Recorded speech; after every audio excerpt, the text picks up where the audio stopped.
This is the Bell Mx-9. I was in the market for a new helmet, looked around. Without getting ridiculous in price, you can pick one of these up for $250. So I did a lot of reviews, a lot of research on a lot of different helmets. I picked this one for a couple reasons.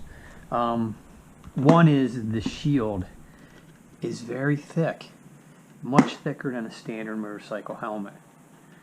I also like the fact that you can put goggles on and still put the shield down, so you can have both. You can take the shield off if you want. You can take the visor off if you want. You can use it as a street helmet, make it look like a street helmet.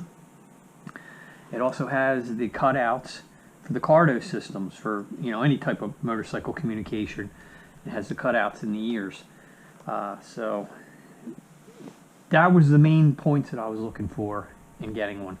Now, as far as styling goes, the Bell helmets, there's not a lot of styles. Their graphics division isn't very progressive. You kind of get, this is like the most extreme one. And honestly, when I got this, I thought this was red. It looked more red. It said orange, but it looked like it was more red in the pictures. All the pictures I saw, it's actually orange. But, you know, it's still, I think it's the best looking one of the Bells, you know, the MX-9s that they have. They have black, they have white, they have like a gray, but there's not a whole lot to choose from. So I got the helmet. I haven't worn it yet. Just got it yesterday. I mounted my GoPro on it, and the first thing I noticed about this was it's not heavy. I'm like used to old school Bell helmets being so heavy. When I picked this up, I couldn't believe how light it was. So I went downstairs, I got my scale, I got my dirt bike helmet, I got dirt to go with the helmet, and we're going to weigh them both and see what the score is here. So, my dirt bike helmet, 3.39 for the dirt only helmet. And this is a Fox, this is an old helmet, had it for years. So 3.39. Now granted, this has a shield on it, but 3.5. That's pretty good. That's pretty light. So I'm gonna get this thing. We're gonna get all geared up. It is freezing outside.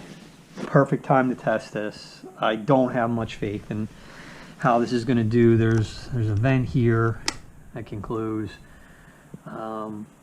I don't know if the vents on the top can be shut down or not, but it's 30 degrees out. I'm gearing up. I'm going out. I'm going to see how bad I freeze. 32.7 outside. It is January 24th.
Thing that the airflow is good. Like if you've ever ridden with a motocross helmet at speed, you know how much drag there is on your head with that visor, and this one doesn't have that.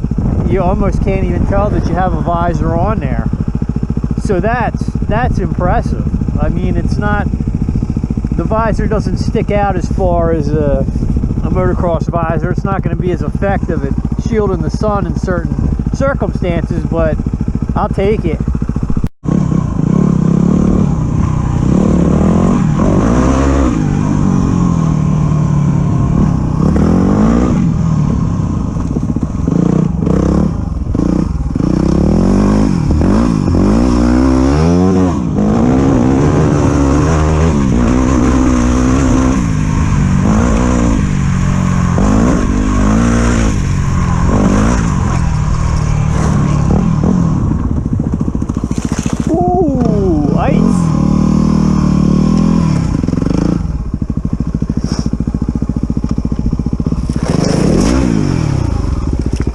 That's not good.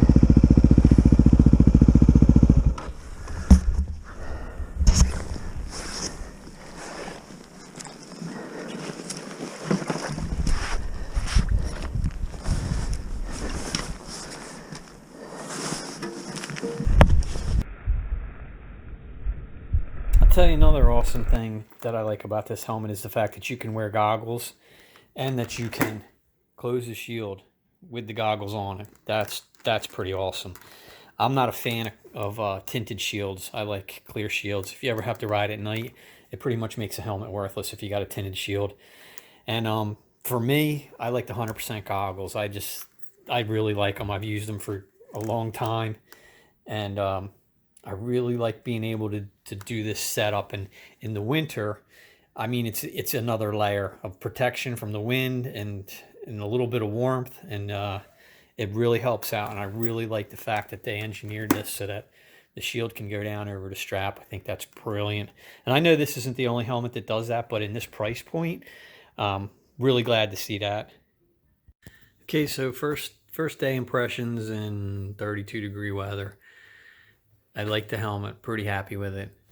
The vents though up top, you can't close them, and the airflow, it gives you like an ice cream headache.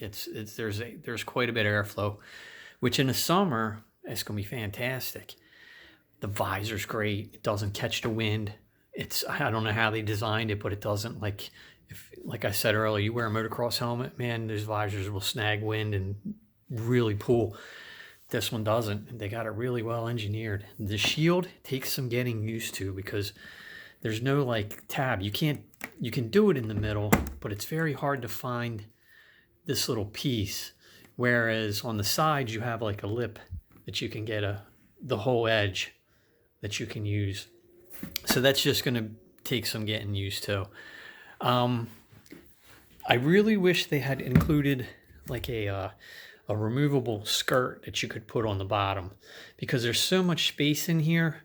The air really comes up under there, and when it's cold, it's a lot of cold air coming up in there. If it had a skirt like a street helmet does that you could take in and out, that would really extend the range. And if you could shut these vents, that would extend the range, and this could truly be a winter helmet. But for $250, I'm pretty happy with it. And I usually don't go out when it's this cold. I just really wanted to go out today, and 32 degrees was like the perfect temperature to really give this thing a trial, you know, to see how it's going to do as far as wind. So, but yeah, this seems like a pretty good helmet. I would highly recommend this one so far. I might do another update later on when I have some more miles on it. If I find any more issues that, you know, concern me, I'll do another vid.